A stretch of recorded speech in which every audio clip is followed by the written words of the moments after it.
Hello, my amazing students. Today I am here to tell you something that will change your life. Listen to me carefully. Many people know some English, but they hesitate to speak because they are afraid of making mistakes. Their pronunciation is not clear, or they feel nervous when talking to others. But let me tell you something important. Even if your English is not perfect, you can still speak confidently. Today, I will show you how to improve your pronunciations. But let me tell you something important. Even if your English is not perfect, you can still speak confidently. Today, I will show you how to improve your pronunciation, how to sound natural, and how to speak English with confidence. If you follow what I tell you, you will never feel shy or afraid to speak again. Let's talk about a common problem. Many people understand English. They can read and write. But when it's time to speak, they become nervous. Why? Here are some reasons. 1. Fear of making mistakes. You think, what if I say something wrong? 2. Worry about pronunciation. You feel like you don't sound natural. 3. Lack of practice. You never practice speaking, so you are not confident. 4. Thinking in your native language first. You translate every sentence in your head before speaking, which makes you slow. Does this sound like you? If yes, don't worry. I am going to give you the perfect solution. If you want to speak English fluently, your pronunciation should be clear. You don't need to have an American or British accent, but people should understand you easily. Here's how to improve your pronunciation. 1. Listen and copy. The fastest way to improve pronunciation is by listening and copying native speakers. Choose a simple video, audio, or even a short sentence. Listen carefully to how the speaker says it. Repeat it exactly the same way. For example, listen to this sentence. I want to go to the park. Now, don't just read it. Listen to how a native speaker says it and copy it exactly. Repeat it many times. If you do this every day, your pronunciation will improve naturally. 2. Speak slowly and clearly. Many people try to speak fast because they think it will make them sound fluent. But speaking too fast can make your pronunciation unclear. Instead, speak slowly and clearly. If you pronounce every word properly, people will understand you better. 3. Record your voice and compare. A powerful way to improve pronunciation is by recording yourself. Choose a sentence, say it, and record your voice. Listen to how you sound. Compare it with a native speaker and correct yourself. You will quickly notice where you need improvement. Even if your pronunciation is good, many people still feel shy and nervous to speak. So, how can you become confident? 1. Stop thinking about mistakes. Mistakes are not bad. They are part of learning. Even native speakers make mistakes. 2. Speak English every day. Confidence comes from practice. If you only study English but never speak, you will never feel confident. Now, I am going to show you how to speak English in your daily life. Many people struggle with speaking because they don't know what to say or how to say it. But let me tell you something. You already know how to speak English. You just need to activate it. Think about your daily routine. You wake up, brush your teeth, make tea or coffee, talk to your family, go outside, buy something, meet friends, go to work or school, and at night you relax and sleep. Every single thing you do in your life can be spoken in English. If you practice using English for your daily life, speaking will become easy and natural. Here's a simple rule. Every day, speak English for at least 15 minutes. Talk to yourself. Talk to a friend. Talk to a mirror. Just speak. So, let's start with simple conversations that you can use every day. Morning routine. Talking to yourself in English. When you wake up, don't just get out of bed. Start speaking in English. For example, as soon as you wake up, you can say, "Good morning. I feel fresh today. I had a nice sleep. Let me get up and brush my teeth." When you go to the bathroom, say, "I am brushing my teeth. Now I am washing my face. Let me take a shower." When you go to the kitchen, say, "I am making tea. This tea smells so good. I am eating toast with butter." Even if you are alone, say these things out loud. The more you say, the more comfortable you will feel. Now, let's move on to a real conversation. Imagine you are talking to your mother in the morning. This is how the conversation can go. "Good morning, Mom." "Good morning. How did you sleep?" "I slept well. What are you making for breakfast?" "I am making eggs and toast. Do you want some tea?" "Yes, please." "I love tea in the morning." "Okay, your tea is ready." "Thank you. It smells really nice." This is a simple, natural conversation that you can practice every day. You don't need difficult words. Just keep it simple and natural. 3. Use the 3-second rule. When you want to say something, don't wait too long. Give yourself 3 seconds, then speak. For example, your friend asks, "What did you do yesterday?" Instead of thinking for too long, say something immediately. "I went to the park." "I watched a movie." "I had a great day." If you wait too long, you will feel more nervous. Just speak naturally. For example, if you're going to the market, you can say, "I need to buy some vegetables. Let me check my shopping list. I will take a bus to the market." When you want to say something, don't wait too long. When you enter the shop, you can say, "Excuse me, do you have fresh tomatoes?" "Yes, here they are." "How much is 1 kilo?" "It's $2 per kilo." "Okay, I will take 2 kilos. Don't wait too long. 4. Practice real conversations. The best way to gain confidence is by practicing real conversations. Now, I am going to teach you how to think in English. Stop translating in your head and speak fluently without hesitation. This is the ultimate key to fluency. If you want to speak English naturally, you must train your brain to think in English. If you keep translating from your native language to English, you will always be slow, and your sentences won't sound natural. But don't worry, I will show you exactly how to start thinking in English, even if you are a beginner. Why do you need to think in English? Many people study English for years but still struggle to speak fluently.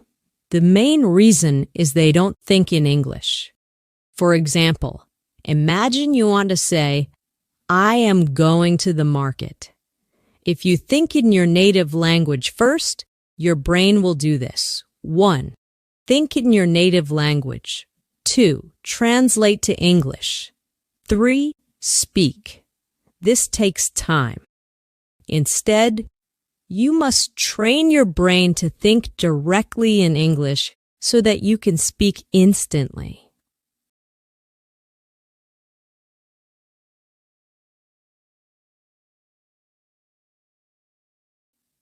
At first, this may sound difficult, but trust me, it is easy if you follow the right steps. Start with simple words. If you are a beginner, don't try to think in big, complex sentences immediately. Start with simple words. For example, when you wake up in the morning, look around and name the things in English. Bed, pillow, window, sunlight. Throughout the day, do the same. When you see something, say its name in English in your mind. When you see a tree, think tree, not the word in your native language. When you see a car, think car. This is the first step to training your brain. Think in simple sentences. After practicing words, start making simple sentences in your mind. For example, when you are eating, think, I am eating rice. This food is delicious. If you are brushing your teeth, think. Don't translate. Just think directly in English. Talk to yourself in English. This is one of the best ways to start thinking in English. Every day, spend 5 to 10 minutes talking to yourself in English. For example, when you are getting ready in the morning, say, I am choosing my clothes. I will wear a blue shirt today. When you are walking outside, say, I see a little girl playing. The weather is nice today. Watch and listen to English every day. The more you listen to English, the faster your brain will start thinking in English. Watch English movies and videos with subtitles at first. Listen to English podcasts while doing other activities. Read simple English books and articles. If you only listen and read, you will not improve quickly. You must speak. Even if you make mistakes, don't stop. Talk to friends, family, or even a mirror. The more you speak, the faster you will think in English. Here's how to stop hesitation and speak fluently. Don't think too much. Just speak. If you forget a word, don't stop. Find another way to say it. Use simple words and short sentences first. Don't be afraid of what others think. For example, if you want to say, I lost my keys and I can't find them, but you forget the word lost, you can say, I don't have my keys. I don't know where they are. This way, you are still speaking English without hesitation. If you follow this plan every day, your brain will automatically start thinking in English.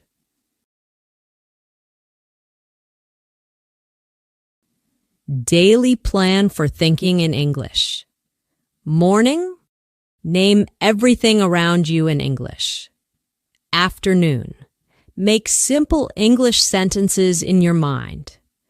Evening, watch or listen to English for at least 20 minutes. Night, speak to yourself in English for 5 to 10 minutes.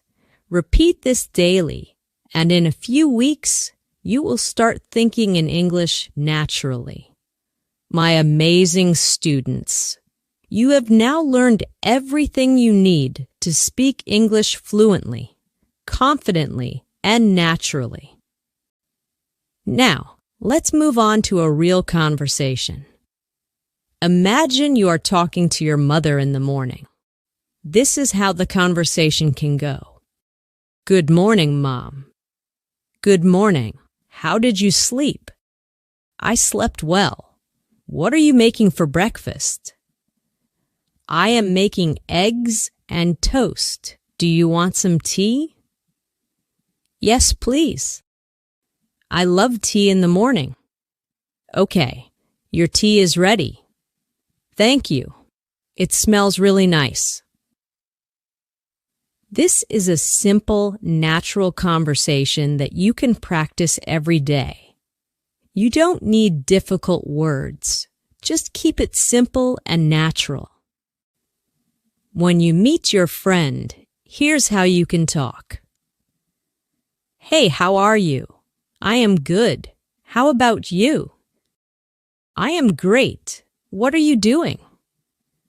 Nothing much, just relaxing. Do you want to go for a walk?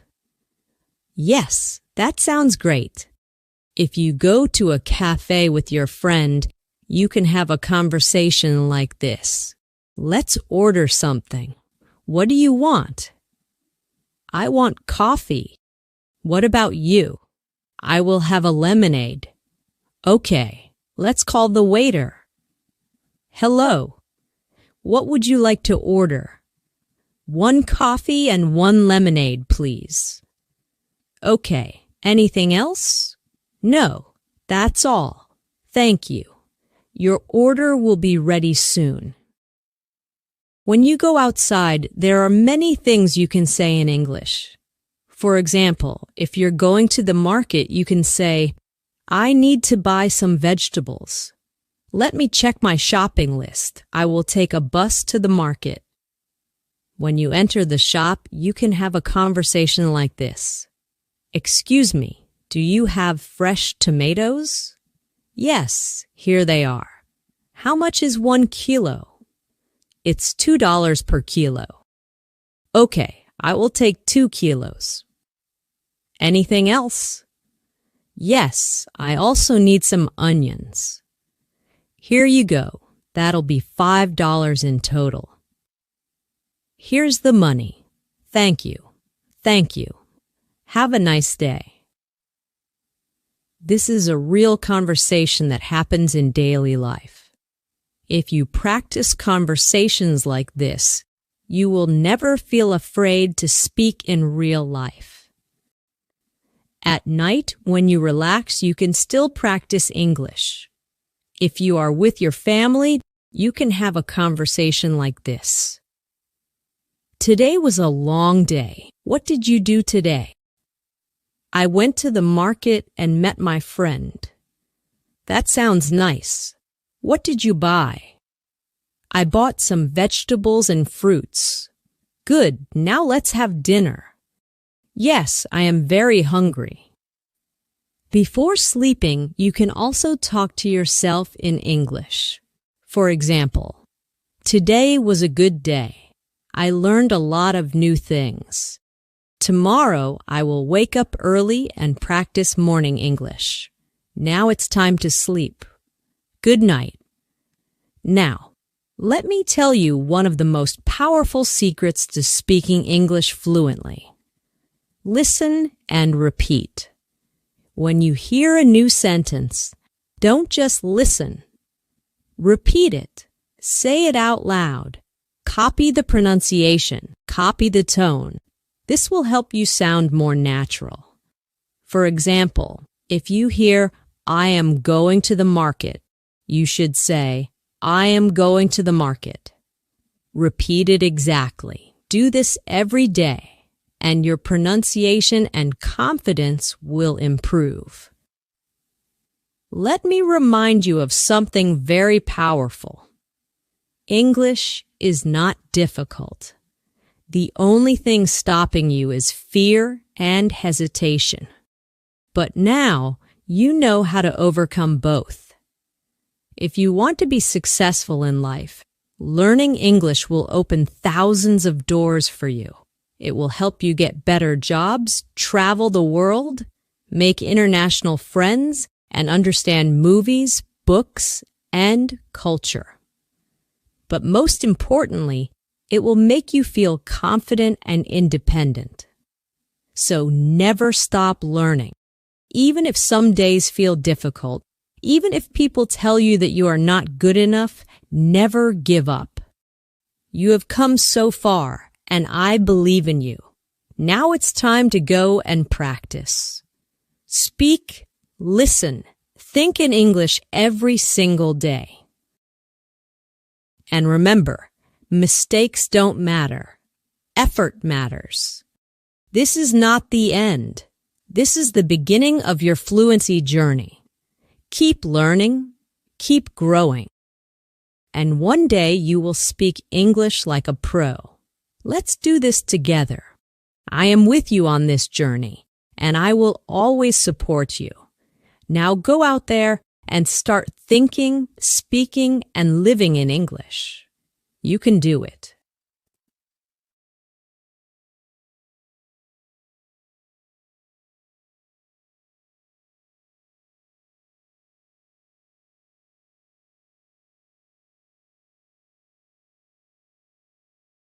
Hello, English learners. Welcome back to English Podcast. I'm Emma. And I'm Justin. How are you today, Emma? I'm doing great, and I'm excited because today we're talking about something we all use every day, social media. Yes, social media is everywhere, and it has its good and bad sides. Today we'll talk about both in simple, easy English. And we'll teach you useful words and phrases so you can talk about social media confidently.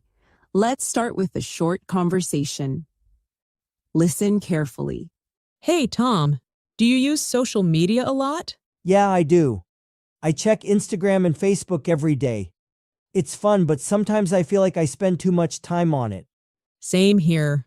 I love seeing what my friends are up to, but it can be a big distraction. True. And sometimes I see posts that make me feel like my life isn't as exciting as everyone else's. I get that. But social media isn't all bad. I've learned so many new things from it, like recipes and travel tips. That's a good point. I also follow news pages to stay updated. Me too. And I joined a group where people share study tips. It's really helpful. That sounds great. But do you ever feel overwhelmed by all the notifications? Yes.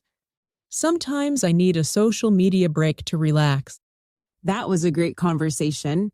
Now, Justin will explain some useful words and phrases. Let's start with check social media. This means to look at social media apps like Instagram, TikTok, or Facebook. Example: I check Instagram every morning. This means I open the app and look at posts. Justin, do you check social media every morning? Sometimes, but I try not to do it too much. Next, we have spend too much time.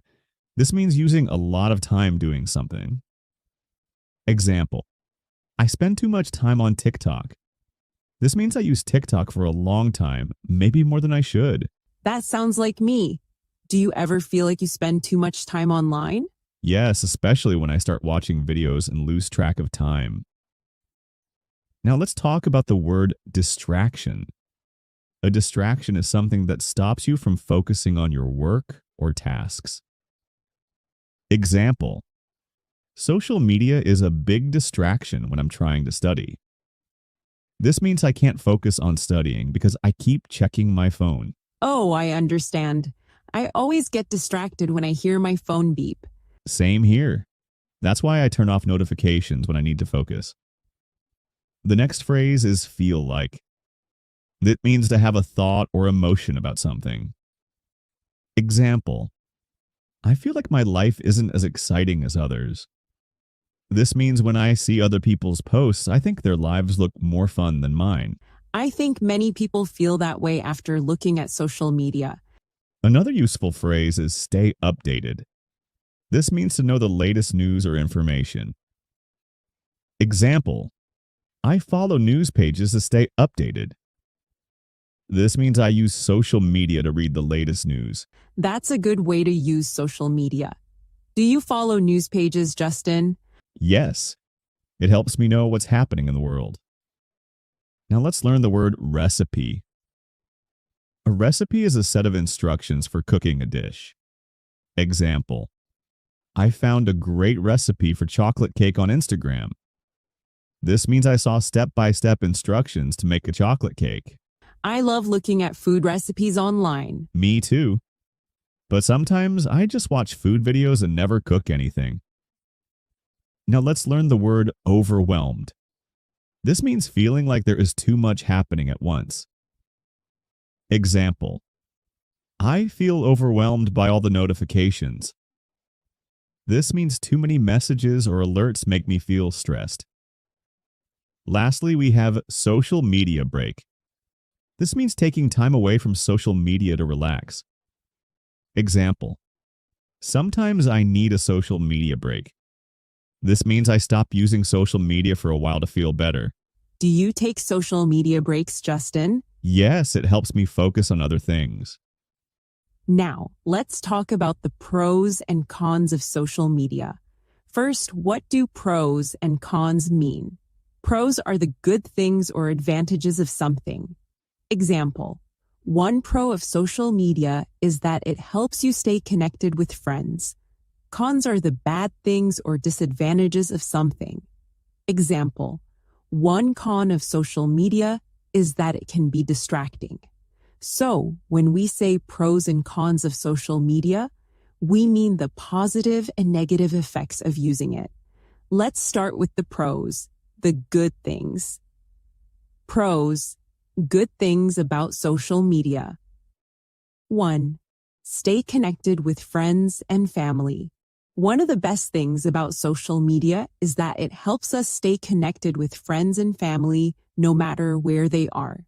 Example: I can talk to my cousin in another country every day.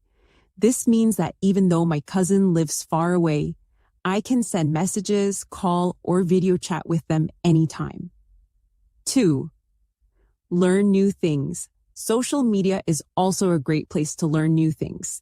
Example: I follow pages that teach me about science and history. This means I use social media to learn interesting facts every day.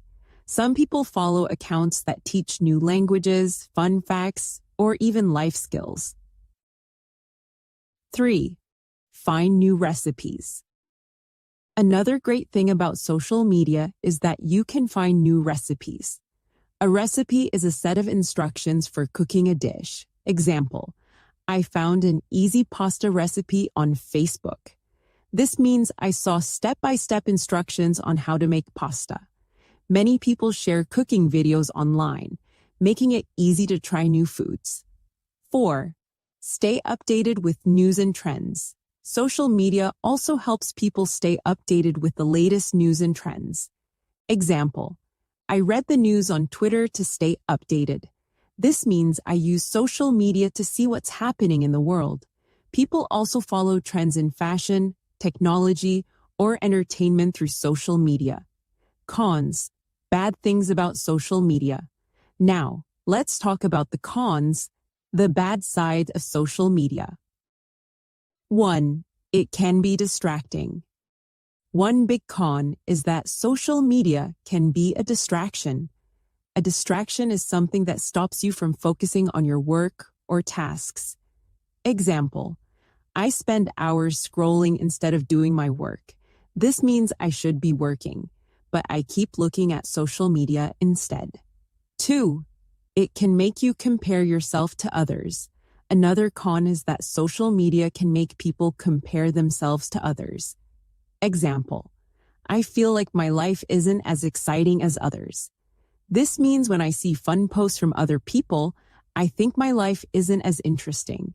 But we have to remember, people only post the best parts of their lives. 3. Too many notifications can feel overwhelming. Social media can also be overwhelming when there are too many notifications. To feel overwhelmed means to feel like there is too much happening at once. Example: I turned off notifications because I felt overwhelmed. This means I was getting too many messages and it was stressful, so I turned them off. 4. It can waste time. The last con is that social media can waste time if we use it too much. Example, I spend too much time watching videos. This means I use social media for too long instead of doing important things. It's fun, but we have to use it wisely. That's it for today's lesson. Remember, social media can be both good and bad. It's all about how you use it. And don't forget to subscribe, like, and share for more lessons and resources. Thanks for listening, and we'll see you next time.